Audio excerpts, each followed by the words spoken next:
Apocalipse capítulo 16, a partir do verso 1, diz o seguinte: Ouvi, vinda do santuário, uma grande voz dizendo aos 7 anjos: Ide e derramai pela terra as 7 taças da cólera de Deus. Saiu, pois, o primeiro anjo e derramou a sua taça pela terra. E os homens portadores da marca da besta e adoradores da sua imagem sobrevieram úlceras malignas e perniciosas. Derramou o segundo a sua taça no mar, e esse se tornou em sangue como de morto, e morreu todo ser vivente que havia no mar. Derramou o terceiro a sua taça nos rios e nas fontes de água, e se tornaram em sangue. Então ouvi o anjo das águas dizendo: Tu és justo, tu és o que era o santo, pois julgastes essas coisas. Portanto, derramaram sangue de santos e de profeta, também sangue lhes tem dado a beber, são dignos disso. Ouvi do altar que se dizia: Certamente, ó Senhor Deus Todo-Poderoso, verdadeiros e justos são os teus juízos. O quarto anjo derramou a sua taça sobre o sol, e foi-lhe dado queimar os homens com fogo. Com efeito, os homens se queimaram com um intenso calor e blasfemaram o nome de Deus, que tem autoridade sobre esses flagelos, e nem se arrependeram para lhe darem glória. Derramou o quinto a taça sobre o trono da besta, cujo reino se tornou em trevas, e os homens remordiam a língua por causa das dores que sentiam. E blasfemaram Deus do céu por causa das angústias e das úlceras que sofriam, mas não se arrependeram das suas obras. Derramou o sexto a sua taça sobre o grande rio Eufrates, cujas águas secaram, para que se preparasse o caminho dos reis, que vem do lado do nascer do sol. Então vi sair da boca do dragão, da boca da besta e da boca do falso profeta, 3 espíritos imundos semelhantes a rãs, porque eles são os espíritos de demônios, operadores de sinais, e se dirigem aos reis do mundo inteiro, com o fim de ajuntá-los para a peleja do grande dia de Deus Todo-Poderoso. Eis que venho como um ladrão, bem-aventurado aquele que vigia e guarda as suas vestes, para que não ande nu e não se veja a sua vergonha. Então os ajuntaram no lugar em que hebraico se chama Armagedon. Então derramou o 7º anjo a sua taça pelo ar, e saiu grande voz do santuário do lado do trono, dizendo: Feito está. E sobrevieram relâmpagos, vozes, trovões, e ocorreu grande terremoto, como nunca houve igual, desde que há gente sobre a terra. Tal foi o terremoto forte e grande. E a grande cidade se dividiu em 3 partes, e caíram a cidade das nações. E lembrou-se Deus da grande Babilônia, para lhe dar do cálice, do vinho do furor e da sua ira. Todas as ilhas fugiram, os montes não foram achados. Também desabou do céu sobre os homens grande saraivada, com pedras que pesavam cerca de 1 talento.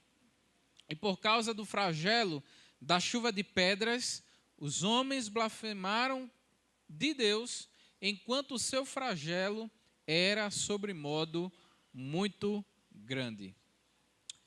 Amém? Vamos orar. Senhor, te pedimos mais uma vez que o Senhor nos ajude nesse momento. Que o Senhor nos ajude a entender a tua palavra, Senhor.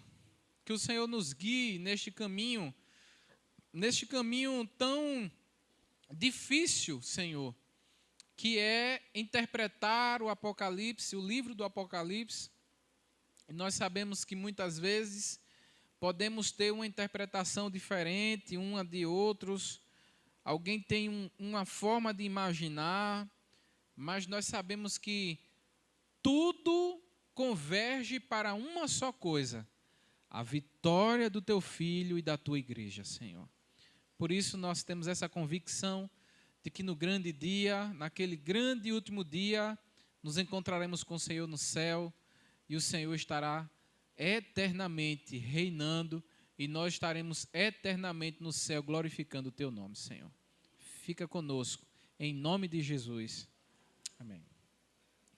Meus irmãos, na semana passada nós iniciamos na parte 1, né, vamos dizer que a parte 1 desse estudo dos flagelos, né, a ideia, né, a gente viu que Deus, ele guarda, né, os seus filhos, ele protege o povo de Deus, a igreja sem mácula, ele protege esses irmãos e leva para o céu, né, e guarda os seus filhos ali.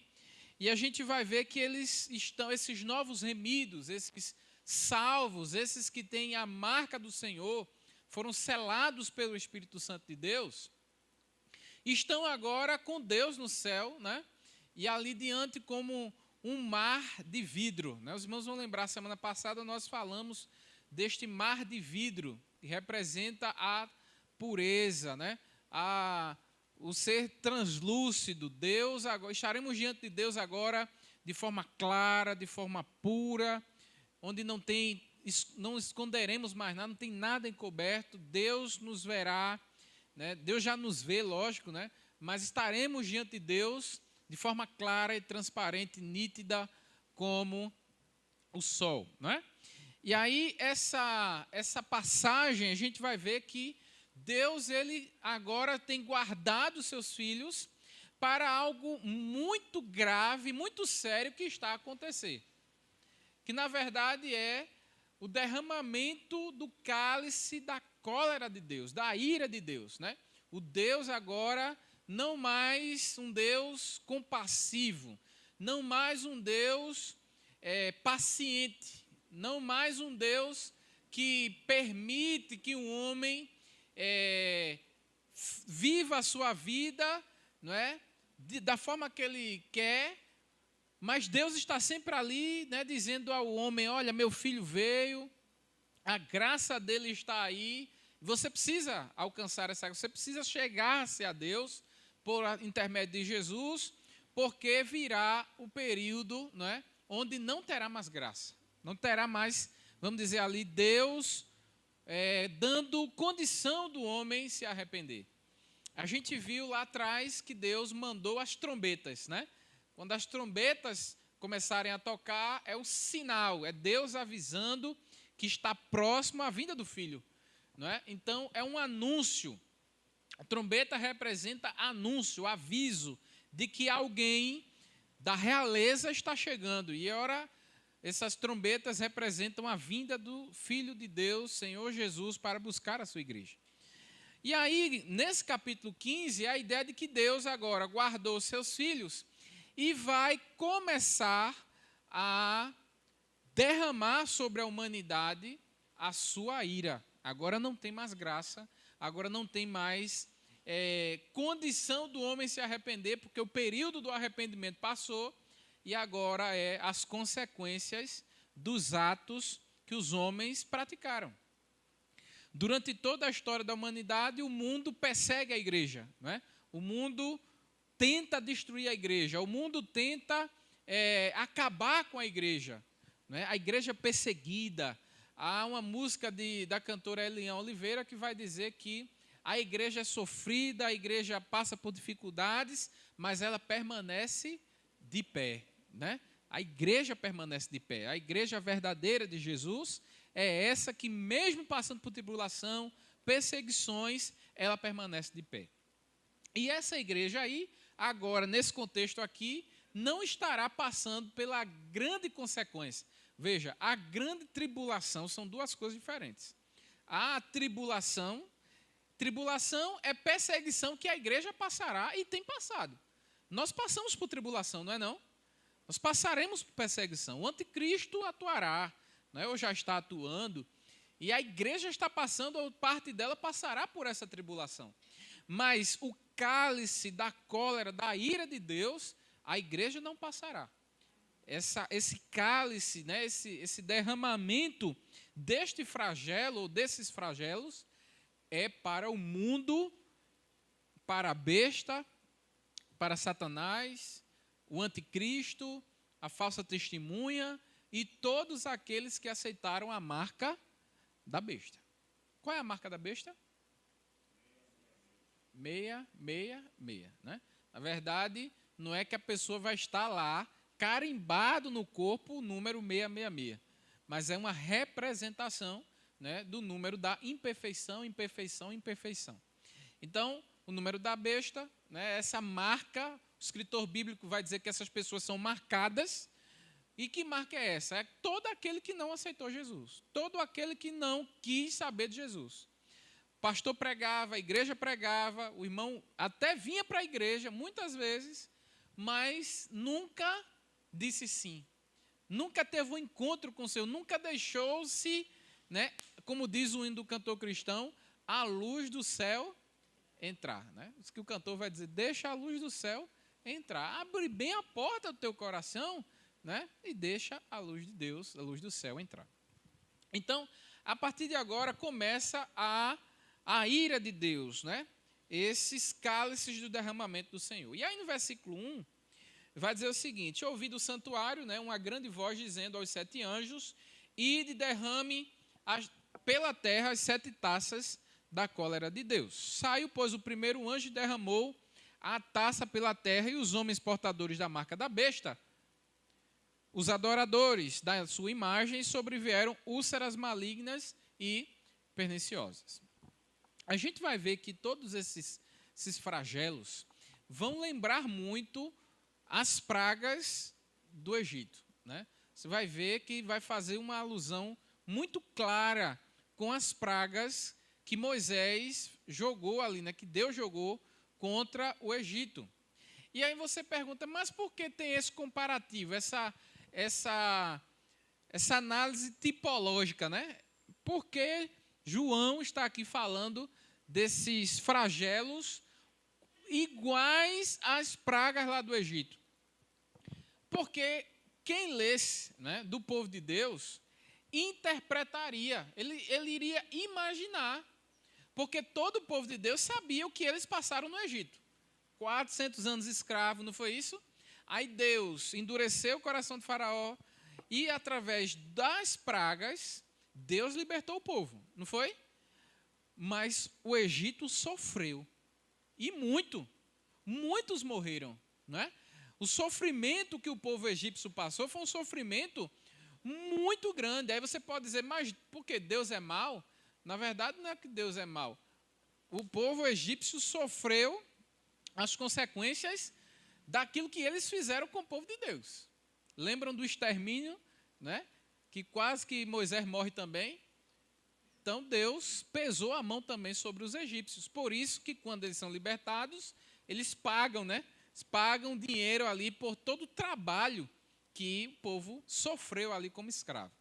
Então quem lesse esse capítulo aqui, desses flagelos, entenderia que, da mesma forma que foi com os egípcios, algo muito extraordinário e muito sério, da mesma forma será no último dia, quando o Senhor voltar. Da mesma forma que foi lá no Egito, com aquelas pragas lá, da mesma forma, a seriedade, a gravidade, será quando Jesus voltar naquele grande dia. Então veja que o primeiro cálice ele vai falar de úlceras malignas. O que é que a úlcera representa? A úlcera representa dor, não é? Representa sofrimento. E a ideia aqui não é apenas aquelas úlceras, né, estomacais, não é aquela úlcera estomacal, mas aquelas feridas, né, aquelas feridas, né, pelo corpo que causam não apenas dor, mas debilita, né, a pessoa fica debilitada. Pastor, vai ser literalmente assim? Veja, existem 2 linhas de pensamento. Uma de forma literal, que acredita que realmente naquele grande e último dia haverá sofrimentos assim, dessas formas, né? E existe o que eu mais me aproximo, que isso aqui, na verdade, é uma figura de linguagem que representa dor. Representa que Deus vai derramar a sua ira e as pessoas que não aceitaram Jesus vão sofrer e muito, né? E aí ele continua, segundo flagelo, derramou, segundo o segundo a sua taça no mar, versículo 3, e esse se tornou em sangue como de morto, e morreu todo ser vivente que havia no mar. A gente vai ver que lá no Egito também o rio, né, o rio Nilo ali se tornou como sangue, né? Morreu ali os animais. Então a ideia aqui é de que naquele grande dia a condição para viver, né, é muito precária, não terá, né, condição das pessoas viverem, porque o mar, veja, ninguém consegue viver sem o alimento e sem a água, não é? Você não consegue sobreviver sem água. Você pode até passar algum tempo sem comida, mas sem água você não passa mais de 3 dias. Então, a ideia aqui é que Deus, quando derramar a sua ira, não haverá como uma pessoa escapar, né, de dizer assim, eu vou fazer um estoque, vou estocar, porque quando Deus vier, quando Jesus vier, eu vou me livrar, né? Vou ter um estoque, porque quando tudo se passar, eu vou conseguir escapar da mão de Deus. E ninguém escapa da mão de Deus, né? A mão de Deus, ela pesa, né? E o salmista vai dizer que, da onde fugirei, né? Se a gente for para o céu, se a gente for para o mar, na profundeza, ali o Senhor está também. O Senhor está em todos os lugares ao mesmo tempo. Então, não tem como fugir da presença de Deus. Terceiro flagelo, que muito se assemelha ao segundo, versículo 4. Derramou o terceiro a sua taça nos rios e nas fontes de água, e se tornaram sangue, né? Então, a ideia aqui é que, naquele grande dia, quando o Senhor derramar a sua ira, não terá condição para sobreviver. Não há condição do homem ter, né, de vida. Então, ouvi o anjo das águas dizendo, tu és justo, tu és o que eras, o santo, pois julgaste essas coisas. Porquanto derramaram sangue dos santos e dos profetas, também sangue lhe tem dado a beber, são dignos disso. Então veja que o anjo, né, que derramou aquele cálice nas águas, ele vai dizer, ele vai explicar por que Deus está fazendo isso, né? E aí veja que coisa interessante, ele vai, no início da sua frase, o anjo vai dizer assim, tu és justo. Ninguém pode dizer que Deus é injusto. Ninguém pode dizer que Deus está agindo com injustiça. Porque quem escuta o pastor falando isso pode dizer assim, mas rapaz, será que Deus é injusto de agir dessa forma com pessoas que não merecem? Será que Deus, né, vai agir dessa maneira, derramando essa cálice, dessa ira, a pessoas que não merecem, que são injustas? Que são justas, né, na verdade? Aí o anjo vai dizer, tu és justo, tu és santo, porque julgaste. Deus julga. Deus, ele é o justo juiz, né? Todos os nossos atos são pesados na balança de Deus. Ninguém pode dizer, Senhor, o Senhor foi injusto comigo. Senhor, o Senhor fez isso, né? Porque ele é justo, julgou. E aí, qual foi o julgamento de Deus aqui? Veja o que ele vai dizer, verso 6. Porquanto derramaram sangue dos santos e dos profetas, também sangue lhe deste para beber. São dignos disso. Então, o que é que a gente aprende? Que Deus está nada mais, nada menos, dando a consequência dos atos que os próprios homens cumpriram.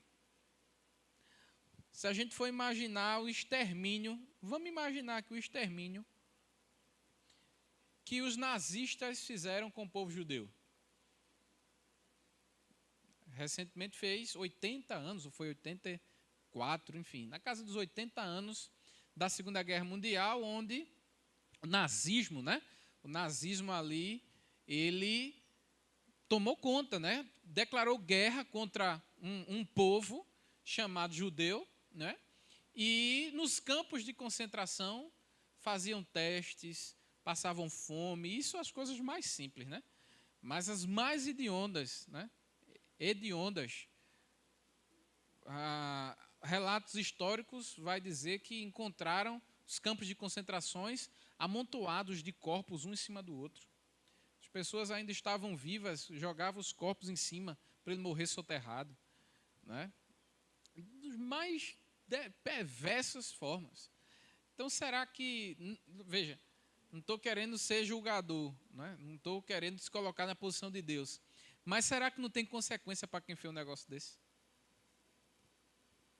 O próprio povo de Deus, os próprios cristãos que foram jogados ali no Coliseu para serem devorados pelos leões, partidos ao meio, né? Esfaqueados, arrancando unha por unha. Desenhar, pastor, né? Mas eu estou tentando trazer realmente uma imagem impactante para você, para refletir esse texto. Porque a igreja foi perseguida, pessoas morreram, estão morrendo hoje, inclusive, né? Se você vê, a Junta de Missões Mundiais, agora em janeiro, mandou uma mensagem pedindo oração, porque entraram lá na igreja na Nigéria, mataram 20 crianças. Crianças. Né? O pastor escapou, mas estava internado. Mataram os pais das crianças. Então, do mesmo jeito que, né, derramaram sangue do povo de Deus, Deus agora está permitindo as consequências para que eles também bebam sangue. Entende? Então, ninguém pode dizer assim, mas Deus é injusto. Injusto, né? Deus, ele é um Deus carrasco, Deus é um Deus severo. Não. Deus é um Deus justo, santo, e nós iremos colher apenas e nada mais do que aquilo que a gente planta. Se a gente planta coisas boas, temor a Deus, servir ao Senhor, nós seremos recompensados por isso. Se a gente somos pessoas mais perversas, né? Ou você acha que não tem pessoa perversa aí? Uma pessoa que acorda, sai 5 horas da manhã, com uma faca aqui, para assaltar um trabalhador e levar a moto do cara. Essa pessoa é uma pessoa boazinha, é? Pessoa perversa, pessoa que está sendo usada pelo inimigo. E só a graça do Senhor Jesus para mudar um coração desse. Só a graça do Senhor Jesus transforma o homem do cara que era o mais perverso, o mais sanguinário, tinha sangue na boca. Quando ele alcança a graça de Jesus, ele permite ser alcançado, ele agora vira um cordeiro, né? Que está pronto ali para aceitar de bom grado a morte para louvar o nome do Senhor Jesus. Essa é a graça, né? Versículo 7. Ouvi do altar que se dizia, certamente, ó Senhor Deus Todo-Poderoso, verdadeiros e justos são os teus juízos. Mais uma vez, o anjo afirma, né, a ideia aqui de que Deus está fazendo justiça. Eu disse a uma pessoa hoje, antes de começar o culto, olha, se a justiça do homem falhar, a de Deus não falha. A justiça do homem pode até falhar, mas a de Deus não falha. E a justiça do homem não chega nem aos pés da justiça de Deus. Não é não? Porque Deus, ele é o justo juiz. E louvado seja Deus, porque ainda que se nós pecarmos, temos um advogado fiel, que é o Senhor Jesus. Então veja, Deus, ele é o juiz, está lá no trono, né, para julgar. E aí quando vem o povo de Deus, Jesus é o nosso advogado. E ele nunca perde uma causa. Nunca perdeu uma causa, né?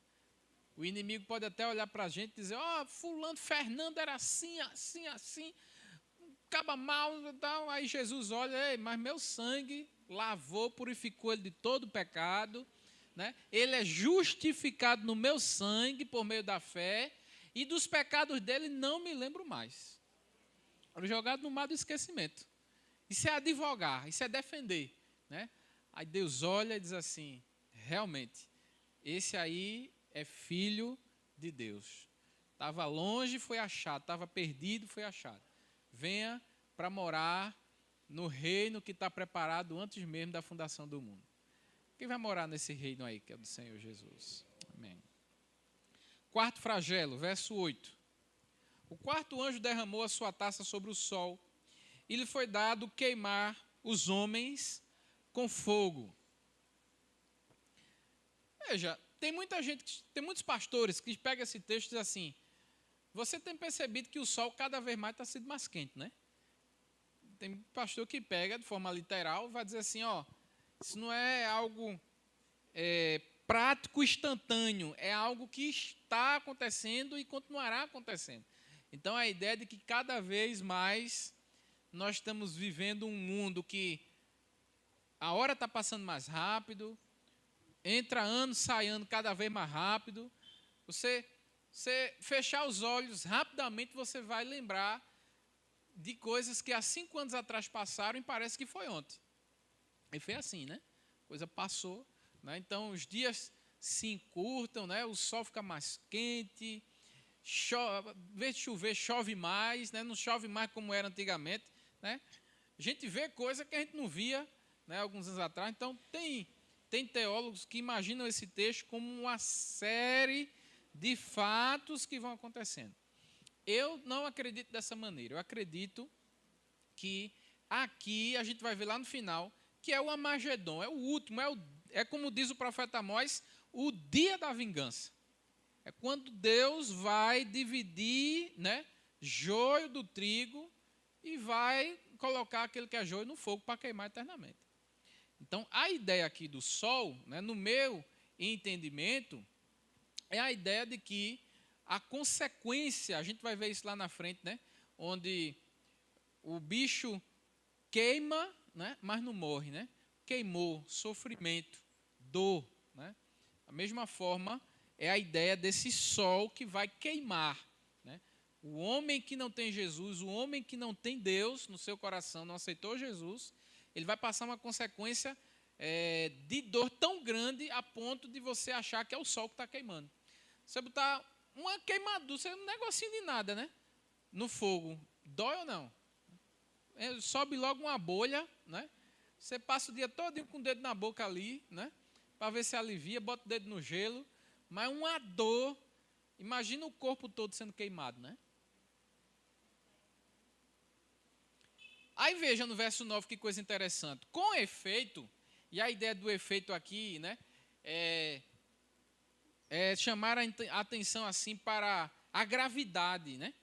Veja, uma gravidade, a turma estava queimando com um intenso calor, mesmo assim blasfemavam contra Deus, né?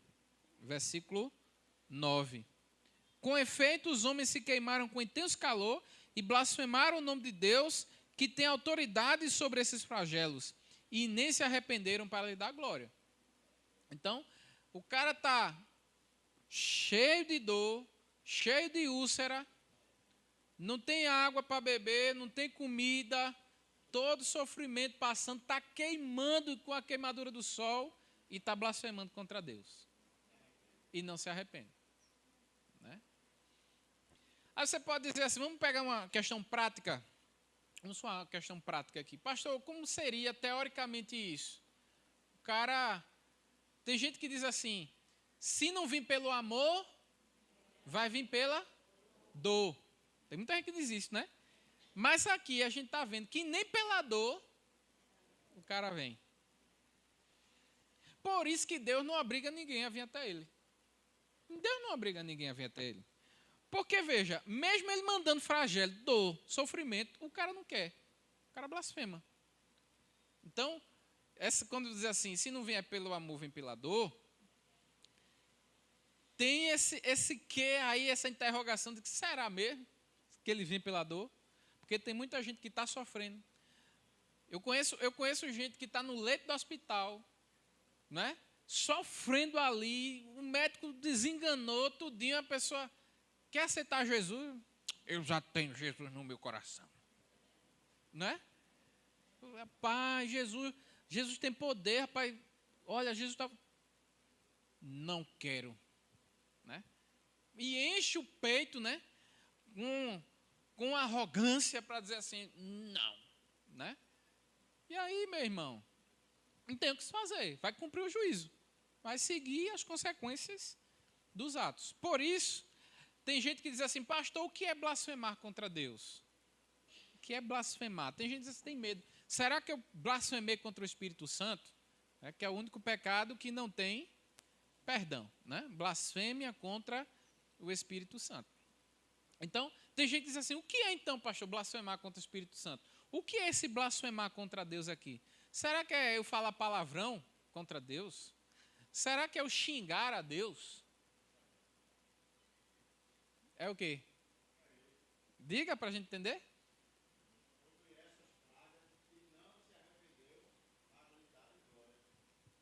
Blasfemar contra Deus é não se arrepender, é não aceitá-lo. Porque tudo que você fizer, o amor de Deus, a graça é suficiente para lhe perdoar e lhe salvar. Tudo que você fizer. Se eu matar alguém, me arrepender, Deus me perdoa. Se eu trair minha esposa, me arrepender, peço perdão, Deus me perdoa. Ele mesmo disse, 70 vezes 7. Às vezes o cara peca no mesmo erro. Aí pede perdão, aí vai lá, erra de novo. No mesmo erro. Aí Deus perdoa. Deus perdoa, né? É lógico que você precisa sair da iniquidade desse pecado, né? Precisa pedir a Deus que lhe liberte de fato, né? Mas Deus perdoa. Agora, uma blasfêmia contra o Espírito Santo, blasfemar contra Deus, é no último momento, você está no sofrimento, no último suspiro da sua vida, naquele momento ali que você tem a oportunidade de dizer, eu quero o Senhor na minha vida, você diz, não. Isso aí não tem pecado, isso aí não tem perdão. E quando você for, não tem como lhe perdoar mais. É imperdoável. Entende? Então, essa blasfêmia aí, veja o que ele está dizendo. Ó. O quinto anjo derramou a sua taça sobre o trono da besta, seu reino... Volta aí, por favor. 9. Os homens foram abrasados, né, com grandes calores, blasfemaram o nome de Deus, que tem poder sobre essas pragas, e não se arrependeram para lhe dar glória. Então, o blasfemar aqui é além de reclamar, lógico, né? Ele reclama por quê, que Deus é esse, né? Faz esse mal, Deus perverso, Deus ruim, Deus carrasco, não quero ele. Entende? Estou sofrendo isso aqui tudo, mas eu não quero ele. Isso é blasfemar contra Deus, contra o Espírito Santo. Verso 10. Derramou o quinto a sua taça, vou correr que temos 4 minutos. Derramou o quinto sobre a taça do trono da besta, cujo reino se tornou em trevas, e os homens remordiam a língua por causa da dor que sentia. Isso aqui a gente chama de, vamos dizer assim, né? É uma linguagem hiperbólica, né? Quem entende mais de português sabe que existe uma figura de linguagem chamada hipérbole. Né? E a hipérbole é um exagero, né? É algo extremamente exagerado para que você diga, rapaz, é muito. Né? Por exemplo, diz um exemplo aí, Solange. Por exemplo, o quê? Estou morto de fome, né? Morri de rir, vou morrer de rir. Na verdade, tem outra figura, essa é outra figura de linguagem, né? Mas são ideias, né, que você, lógico, você não faz, você não morre de rir. Você, enfim, isso é uma figura de linguagem, é uma forma que o escritor faz para que você entenda que o negócio é muito grave. Então, assim, o cara está sentindo uma dor tão grande aqui que ele está mordendo a língua, revirando a língua. Entende? Ele está revirando a língua. Tem gente que sente uma dor tão grande que trinca os dentes. Né? Ele, né? Dá ali, prende os dentes ali que os dentes ficam trincando de tanta dor. Né? Por isso que tem gente que quando vai fazer alguma coisa no cru mesmo ali, né? Dá alguma coisa para o cara botar na boca. Né? Bota na boca aí, o cara... Né? Ele vai morder, por quê? Porque senão ele vai sentir uma dor tão grande que é capaz dele quebrar os dentes. Isso é uma... Laodiceia fazer cirurgia sem anestesia.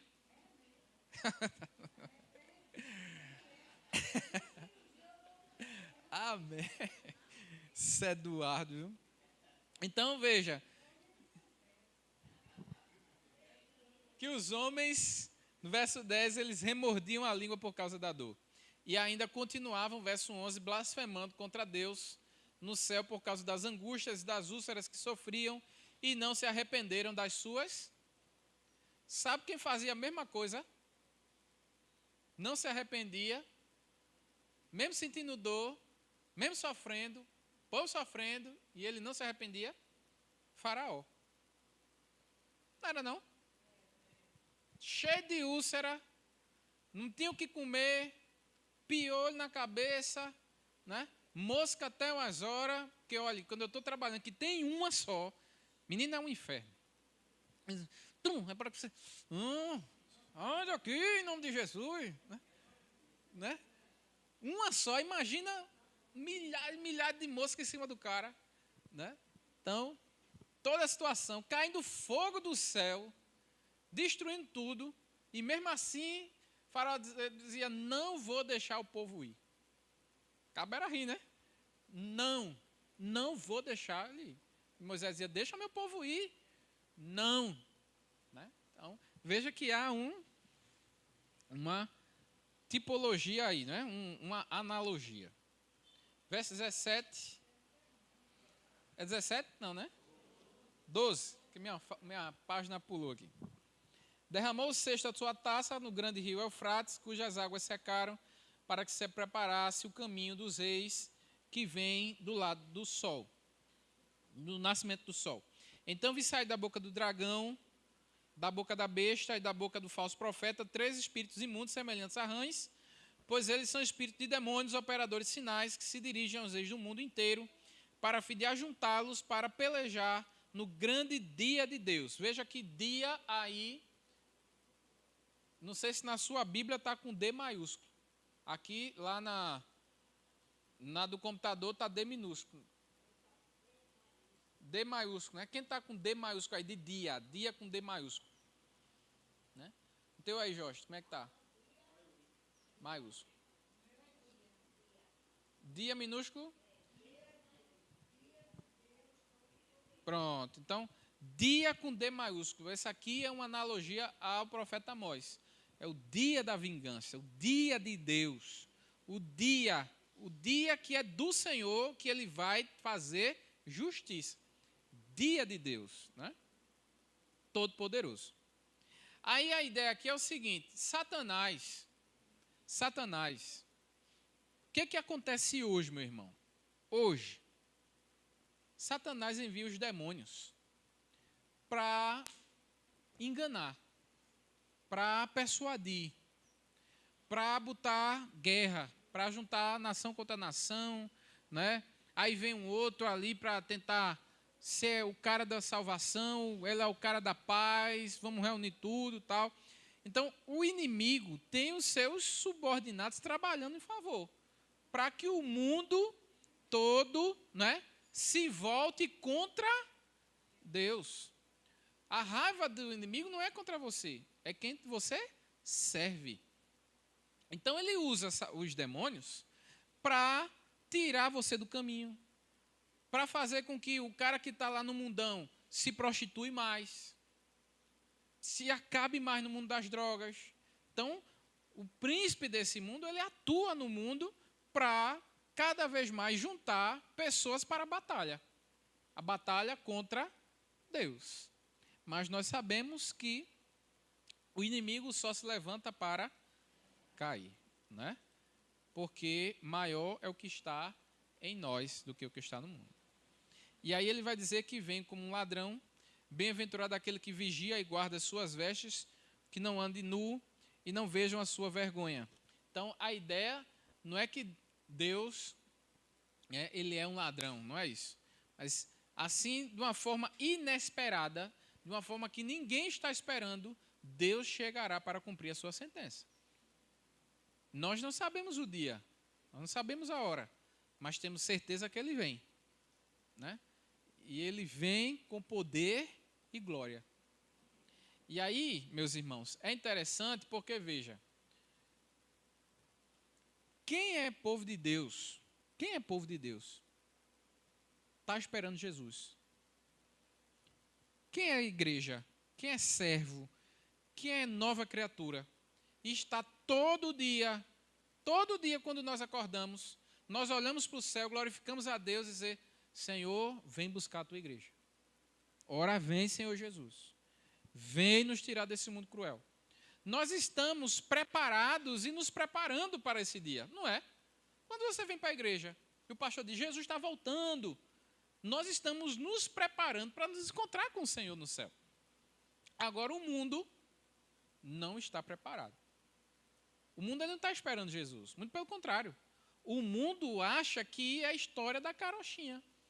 Que esse Jesus que morreu há 2000 anos atrás é um Jesus apenas histórico. Que ele veio, fez o seu papel na história e cumpriu o seu papel. Ele não é um Deus para além da história. O mundo acredita isso. Por isso que quando Jesus voltar, ele virá como ladrão, que ninguém está esperando. Mas nós não. Nós estamos preparados com a nosso azeite ali pronto, para quando o noivo chegar, a gente morar com ele. Né? Então, a ideia aqui de quando virá como ladrão é para esse mundo que está aí voando, né? Como folha ao vento aí. Veja, há um texto bíblico que vai dizer que naquele dia será como os dias de Noé. Né?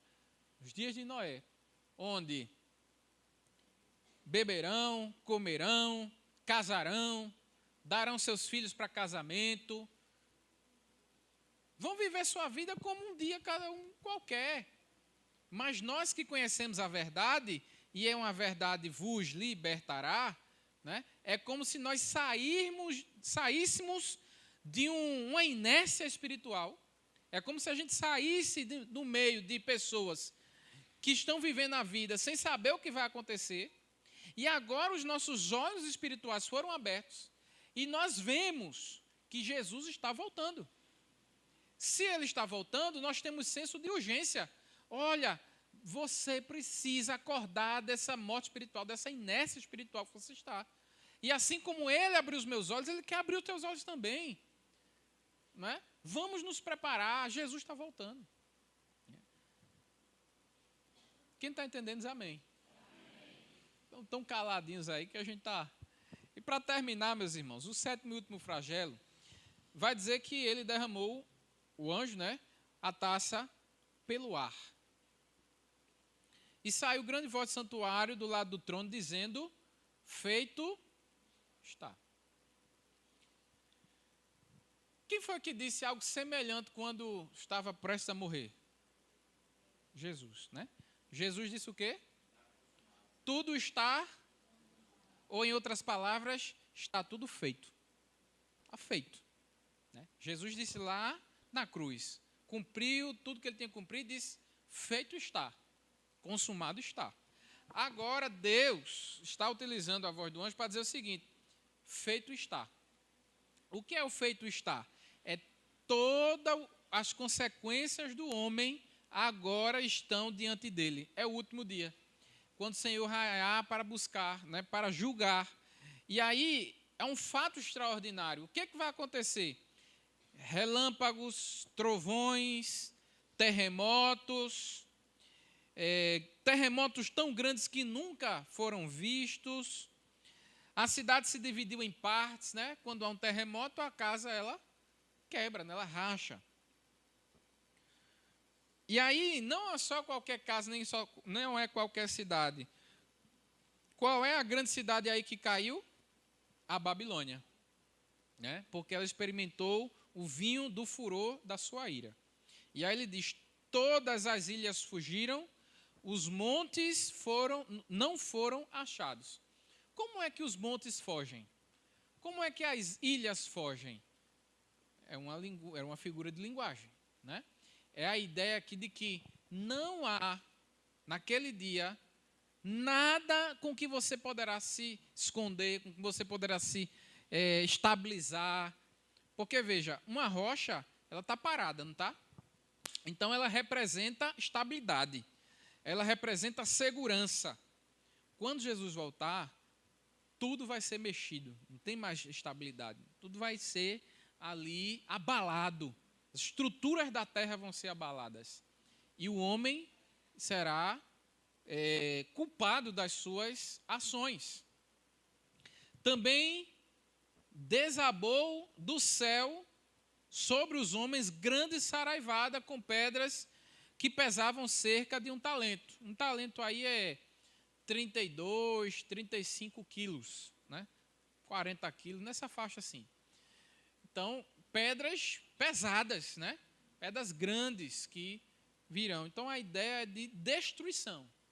A mesma coisa aconteceu no Egito, não foi? Veio saraivada de fogo.